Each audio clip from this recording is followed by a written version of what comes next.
Dun dun dun dun da da da da da da da. Hey everybody, welcome to Always Bored, Never Boring, and my clearly Oscar-worthy panning shot of Jurassic Park. This is a family game from Ravensburger, and we are going to take a look at what it is all about. Mainly, it's about running away and screaming. So here we are at Jurassic Park, where, as we know, life finds a way, but I couldn't find a way to get the whole island in shot. This is the best I can manage at the moment. Anybody who watches my channel may know that a little while back I posted one of these top 5 things I was looking forward to in 2019, and this game, Jurassic Park Danger from Ravensburger, was on that list, and I recently acquired it for my birthday, and it's really rather awesome in a relatively simple, family-friendly kind of way. This is a game that I can play with my wife and my daughter at the same time, and everybody can compete on a pretty level playing field.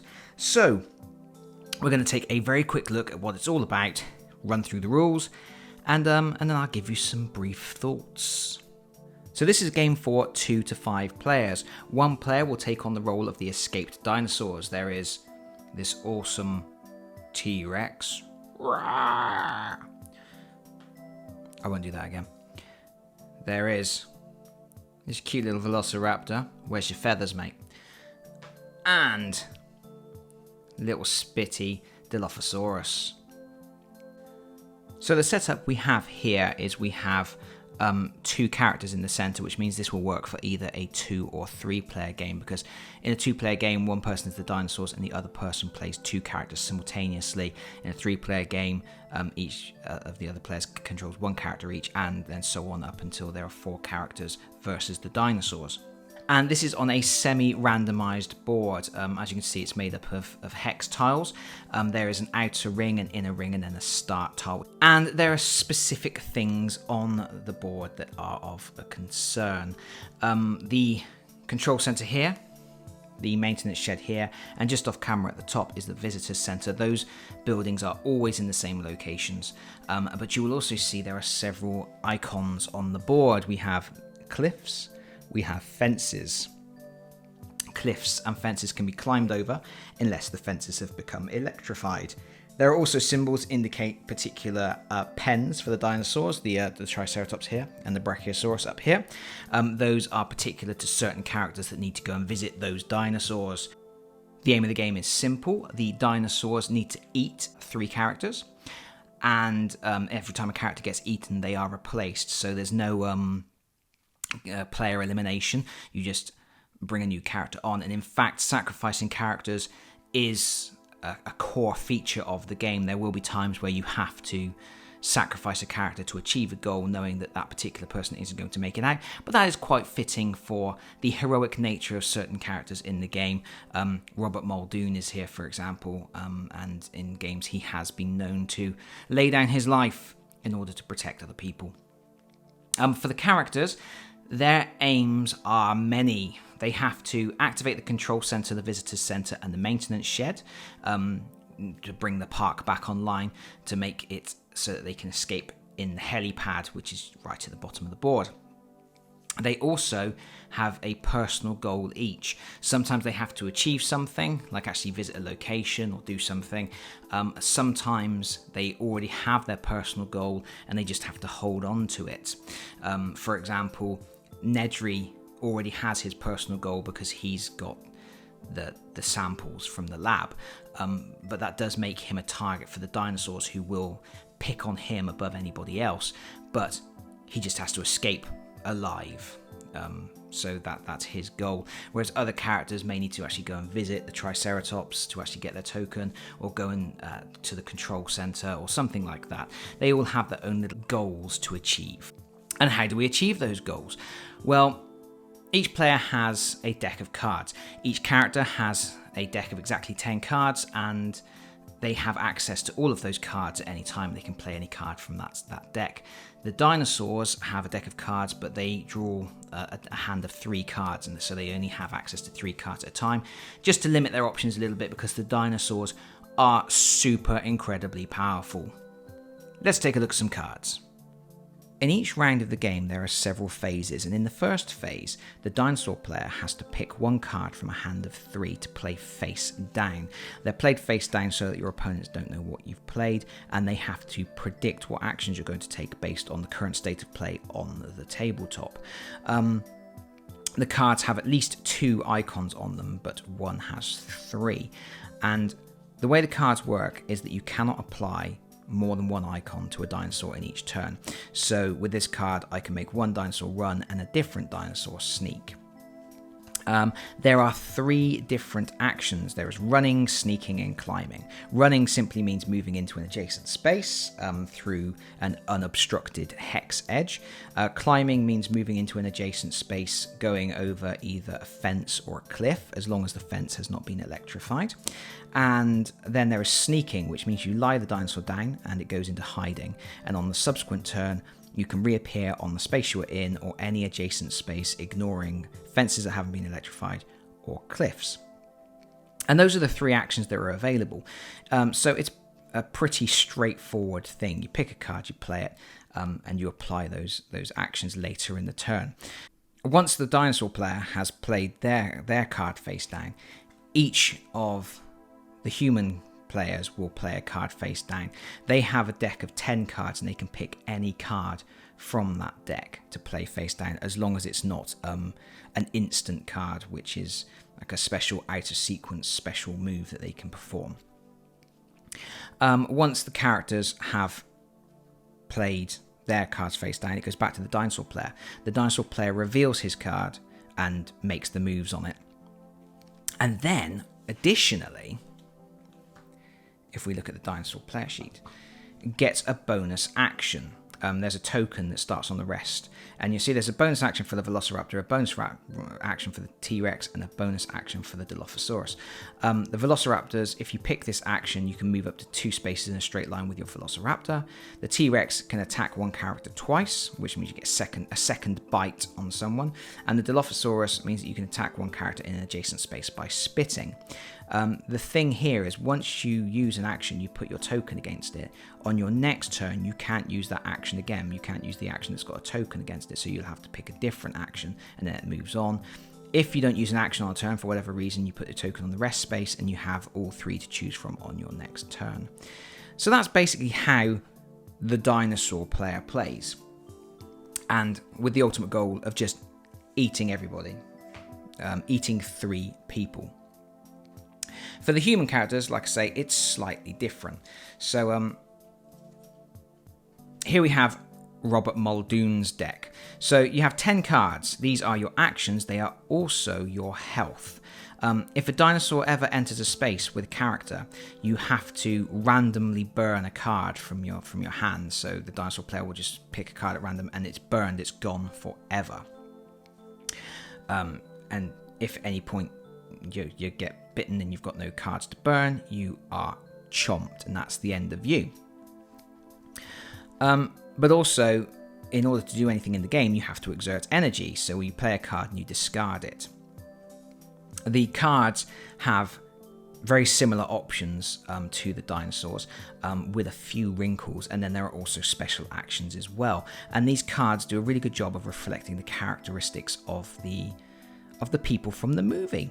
So Robert Muldoon here, this is a basic run action, which means he can move into an adjacent space from an unobstructed edge.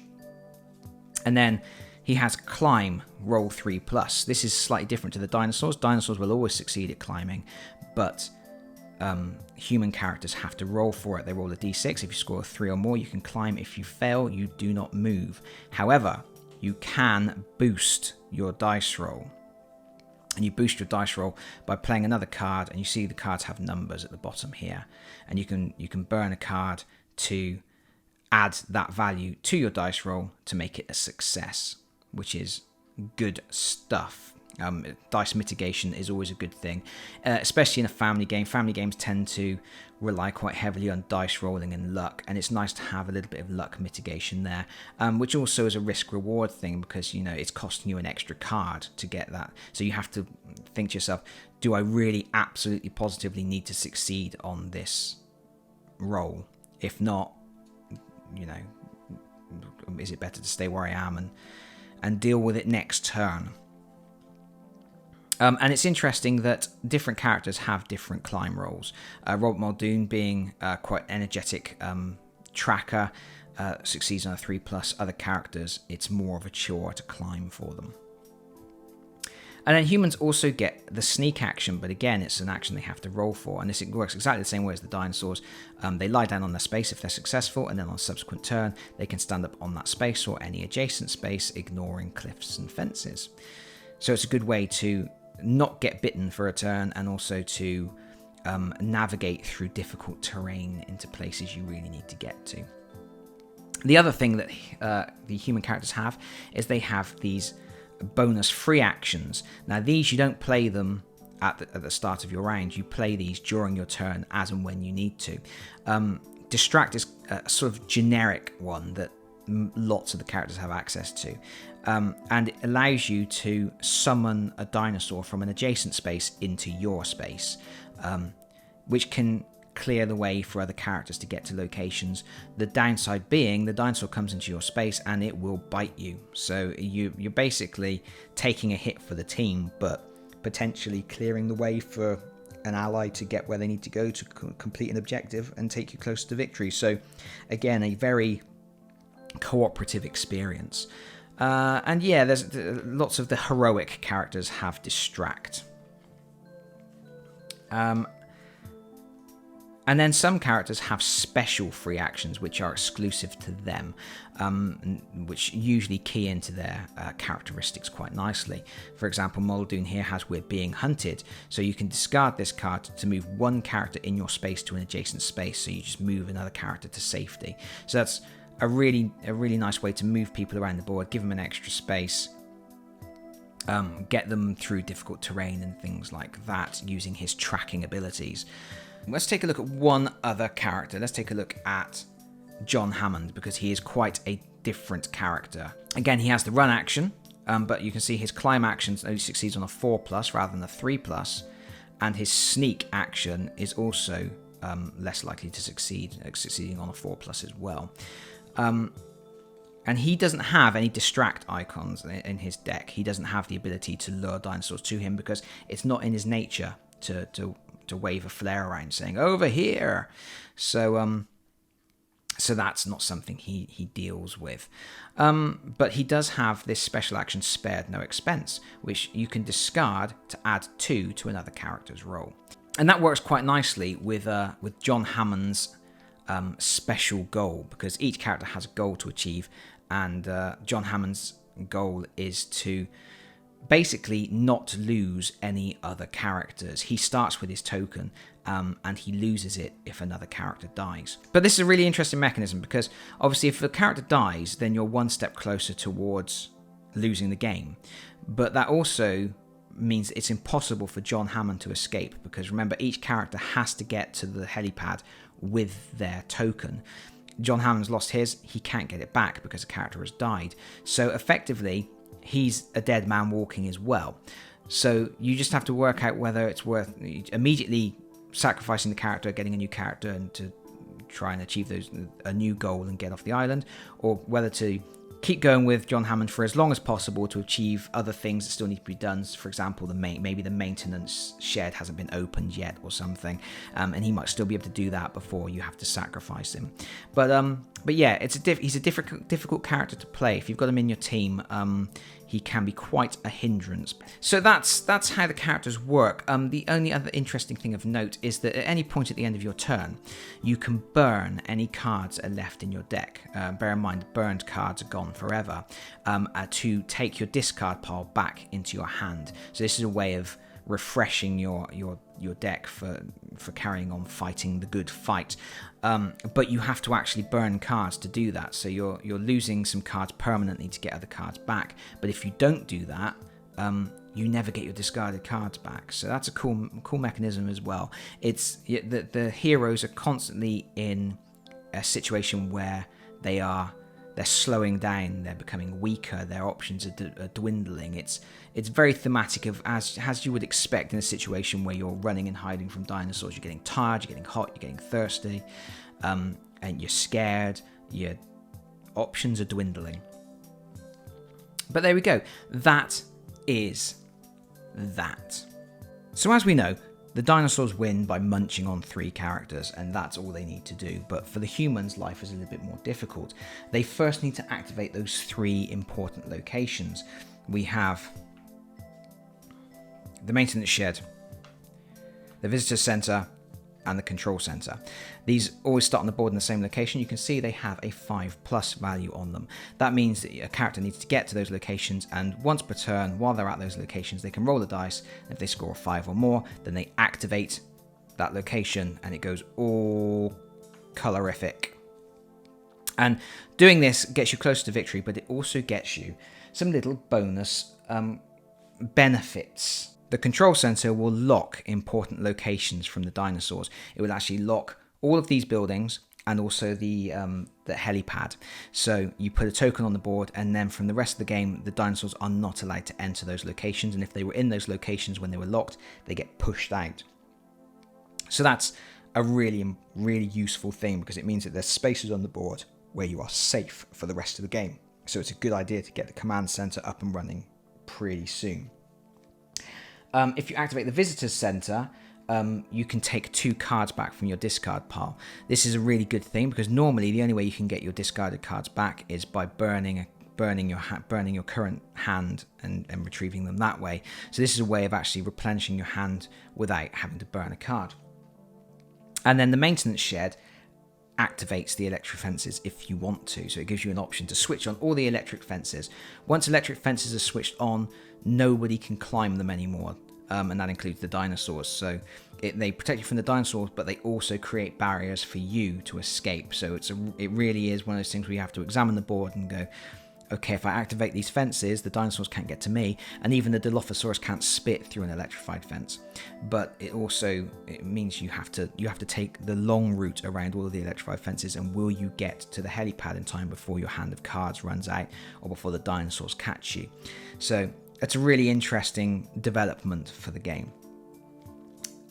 Once you've done that, or before you've done that, each character also has their own personal goal. So I'm going to very quickly look at the personal goals, because I think this is a really interesting aspect of the game that helps to define each of the characters and what they do. So here we have John Hammond. He starts with his gold token, but he will lose it if any other character is eliminated, as his guilt overtakes him. Robert Muldoon. He has to distract the Velociraptor to collect his gold token. So he has to use one of his distract cards from his hand to move the Velociraptor from an adjacent space into his space, which is very fitting for his character as a heroic character, but also somebody who tracks the Velociraptors in the movie. And well, let's just leave it spoiler free, shall we? Although I'm pretty sure anybody watching this video would have seen Jurassic Park by now. Here's Dennis Nedry. Boo hiss. He also starts with his gold token, and he just has to not die, basically. But he becomes the main target for any attacks. So if a dinosaur enters a space with Dennis and any other character, it will be Dennis that takes the hit. There's no option there. There's no choice.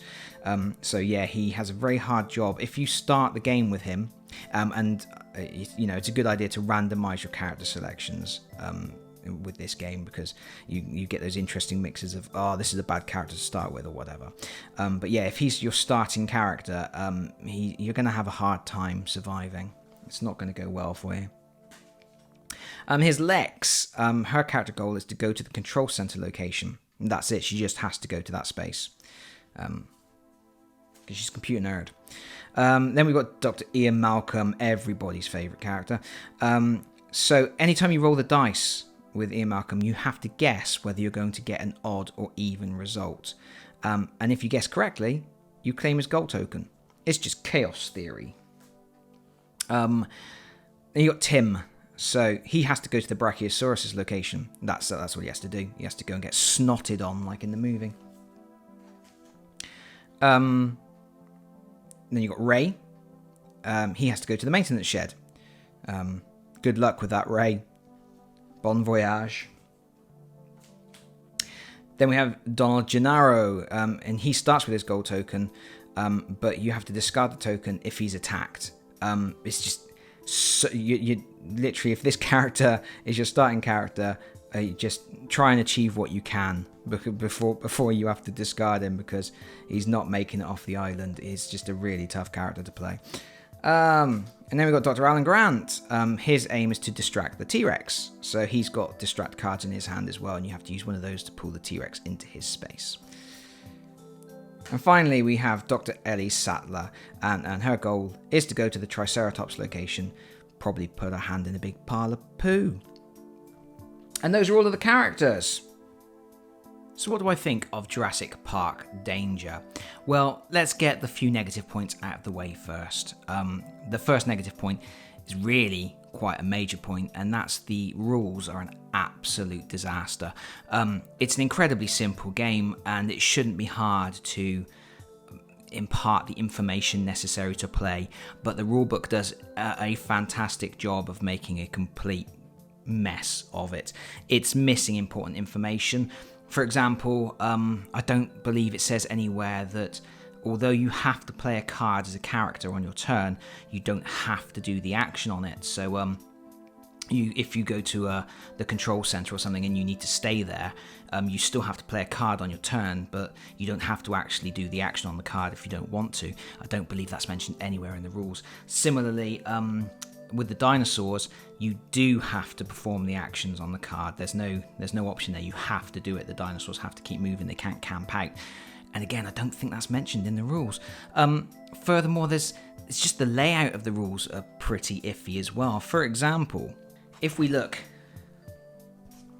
at this dinosaur action page, it talks about bonus actions, things like that. But you will notice up in the right corner, there's a little box out. And it says, note, 2 dinosaurs may not occupy the same space. That is essential information. That is vital to the game running properly without being a complete mess of all the dinosaurs camping out in the same space. And it's in a little box out up at the top, which looks like it's part of the header bar. It's a ridiculous place to put it, and it just makes it more difficult than it needs to be to learn a very simple game.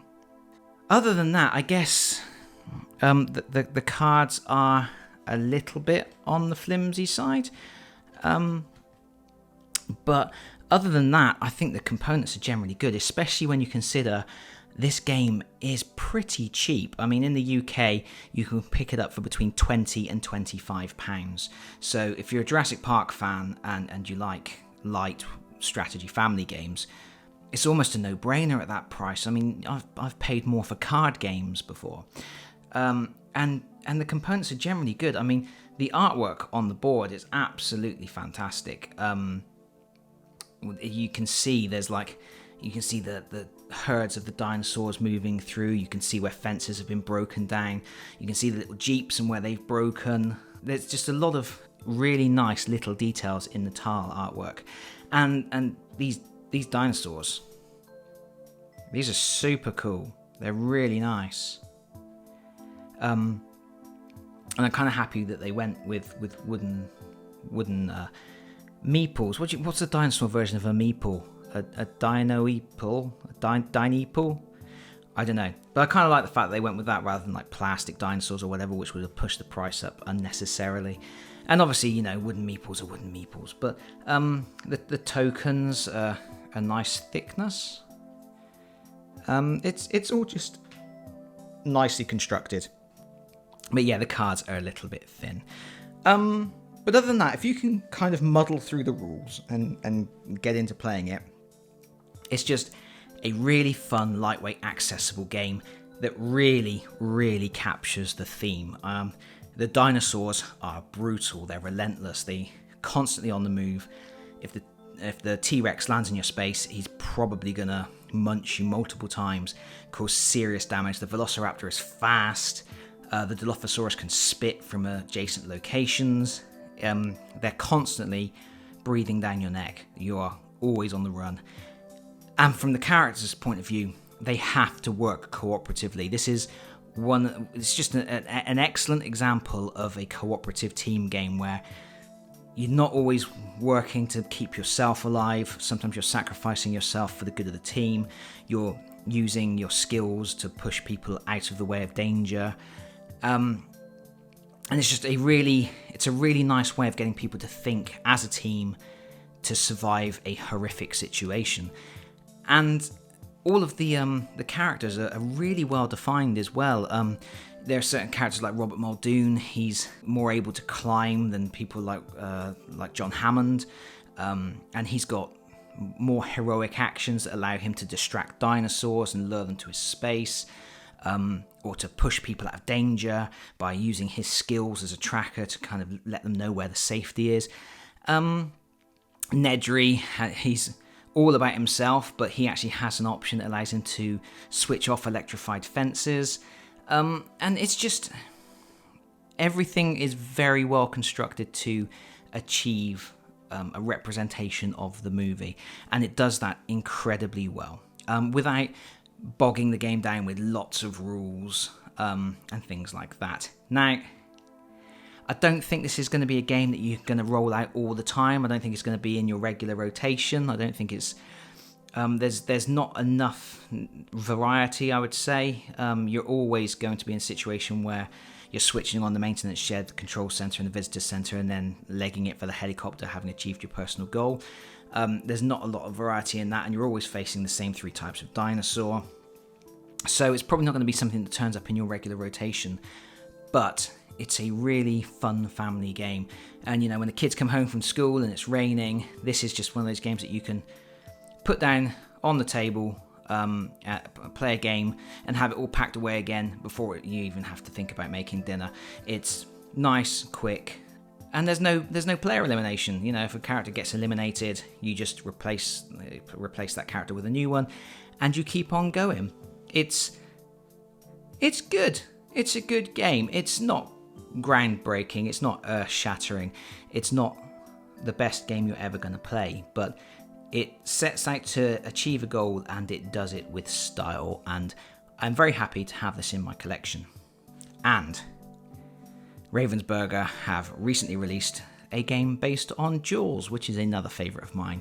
So there's another one to add to my list of games I want to play. But that's it from me. I hope you have found this interesting. Comments and queries below as always, please. I will do my best to respond. And until next time, bye-bye everyone. Bye-bye.